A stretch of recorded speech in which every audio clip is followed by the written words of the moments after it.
โอ้กูไปฝรั่งเศสกับมึง2 เดือนแล้วจ้ะ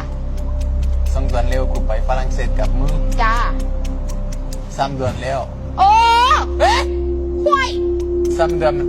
นแล้วกูไปฝรั่งเศสกับมึงว้าวยืนสี่เลยกูเห็นแม่เห็นแม่กูบอกสวัสดีครับคุณแม่กูเป็นบักสติกกูไปเมืองไทย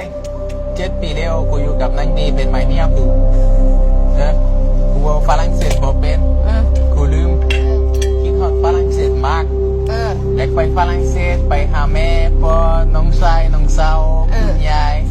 ทุกคนกูย่านเด้อย่านหยังกูย่านทุกคนบ่เข้าใจกูย่านเด้อย่านหยังกูย่านทุกคนบ่เข้าใจกูย่านบ่เข้าใจฝรั่งเศสด้วยกูอีสานแม่บังกูกับบ่เข้าใจกู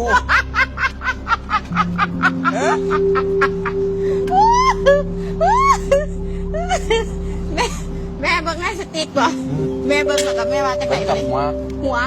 แล้วมานี่แม่ว่าจังไหนเอา